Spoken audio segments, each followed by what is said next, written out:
You want to stop fear and anxiety. Let me tell you something up front. It's not going to stop itself. You're not broken. You're not weak. You're just stuck in a loop your brain has practiced for years. Fear and anxiety are nothing but a false alarm. But you've been reacting like it's a fire when it's just burnt toast. So, what's the secret? Action. You can't think your way out of anxiety. You can't overanalyze fear and magically have it disappear. The only way out is to interrupt the pattern. And yes, it is that simple. Not always easy, but absolutely doable. Let's stop overcomplicating it. You don't need a 50-step morning routine or a spiritual awakening to stop spiraling. What you need is a decision, a system, and a little courage. Let's break it down. Let's get one thing straight. Your brain is not always on your side. When you feel fear or anxiety creeping in, your brain isn't trying to help you. It's trying to protect you by keeping you in your comfort zone. It sounds safe, right? But here's the catch: that safe zone is also where your dreams die, your confidence shrinks, and your life stays on hold. So when fear rises, you've got 5 seconds to shut the loop down before it takes over. Why 5 seconds? Because that's how fast your brain can start spiraling. Research shows that hesitation actually triggers your brain's stress response. It starts predicting danger where there is none. The longer you hesitate, the more fuel you give to fear. But if you interrupt it fast, right at the moment it starts, you regain control. Think of fear like a bad song playing on repeat. If you hit next quick enough, you stop the loop. So here's the move count backward. 5, 4, 3, 2, 1. This countdown interrupts the autopilot. It forces your mind to switch from fear mode to decision mode. Why does that work?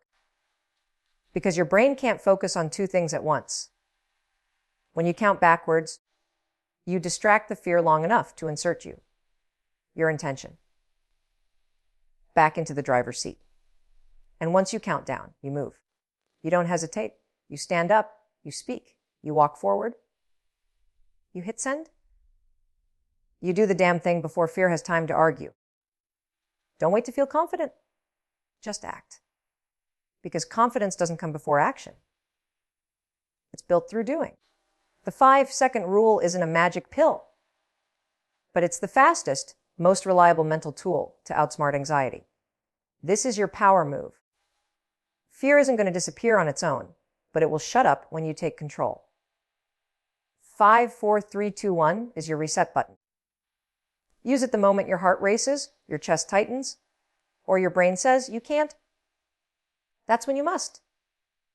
Count down, take action, interrupt the pattern, and change your life. Fear and anxiety thrive in the shadows. They grow bigger when you avoid them, when you pretend you're fine, or when you push through without acknowledging what's actually going on. But here's the deal. You can't fix what you won't face. The fastest way to take power away from fear is to name it. Say it out loud. Identify it. Drag it into the light where it loses its grip on you. This isn't some woo trick. It's neuroscience. When you verbally label what you're feeling. I'm anxious because I don't want to be judged. Or I'm scared because I might fail. You move that emotion from the amygdala, your fear center, to the prefrontal cortex, your thinking brain. Translation? You're not drowning in emotion anymore. You're back in control. Why does this work so well? Because your brain is hardwired for survival, not success. So when fear shows up, your brain sounds the alarm, whether you're facing a tiger or just sending an email. But when you pause and identify what you're really feeling, your rational brain kicks in. You stop reacting and start responding. You shrink the monster under the bed by turning on the light. And don't sugarcoat it. Be real with yourself. Don't say, I'm just stressed, when really you're terrified of disappointing someone. Don't say, "I'm tired," when you're feeling overwhelmed and afraid of looking weak. Call it what it is. Because once you give it a name, you take away its power. It goes from something controlling you to something you can manage. So next time fear sneaks in, don't run. Don't numb it. Don't deny it. Name it. Because once you do, you'll stop reacting out of fear and start acting from strength. You don't need to be fearless. You just need to be honest enough to say, "Yep, I'm scared, and I'm still doing it anyway." Let me hit you with a truth bomb. Just because you feel something doesn't mean it's true. That's right. Your emotions are real, but they are not always reliable. Fear, anxiety, insecurity, self-doubt, they show up with loud voices, but zero proof. And if you don't learn to challenge them, they will run your life into the ground. You wake up and feel overwhelmed. Doesn't mean you're incapable. You feel nervous before a meeting. Doesn't mean you're unqualified. You feel anxious about a conversation. Doesn't mean it's going to go badly. Your brain is constantly throwing thoughts and feelings at you. And here's the kicker. It can't always tell the difference between real danger and imagined fear. Your emotions are shaped by past experiences, trauma, habits, even bad sleep. That means most of what you feel isn't based on the present moment, but on your past programming. So if you're constantly feeling not good enough, not smart enough, or not ready, it doesn't mean you are. It just means that's what your brain has practiced telling you. The trick is to stop accepting those feelings as facts. Instead,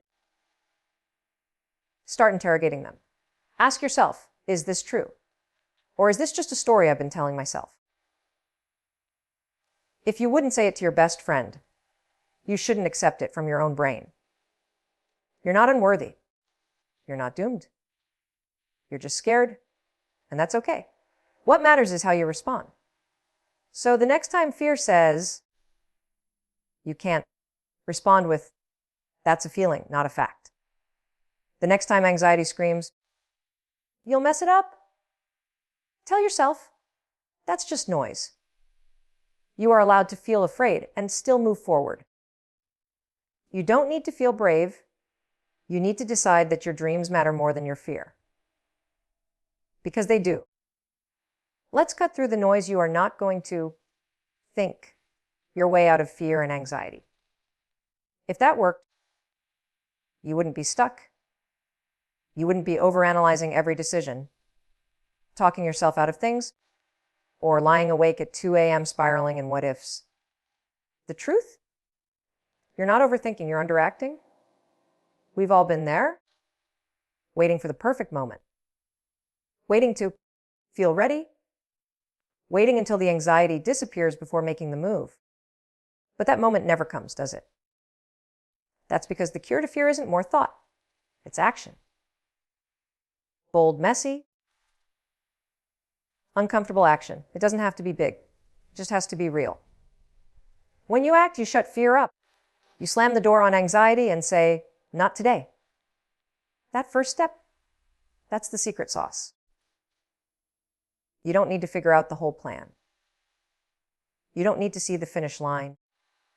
You just need to take one small step toward the thing that scares you. Send the text.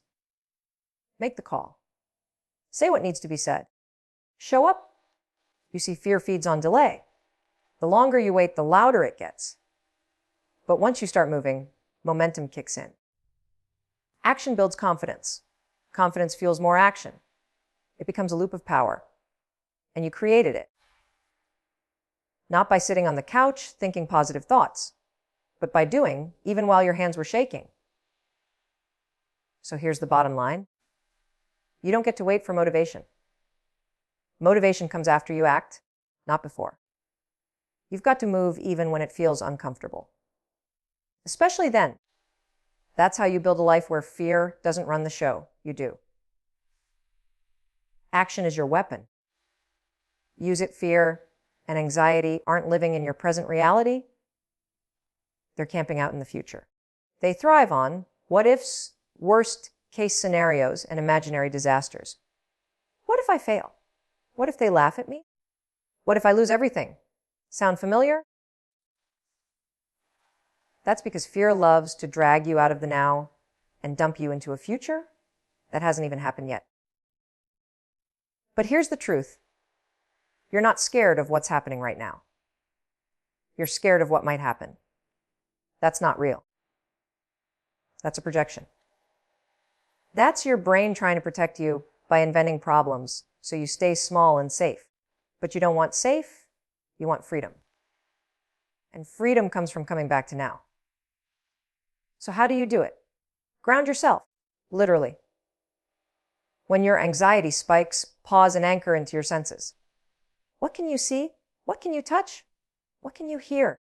Right now, name 5 things. This isn't fluffy mindfulness talk. This is you taking control of your mental state and reminding your brain, I am safe in this moment.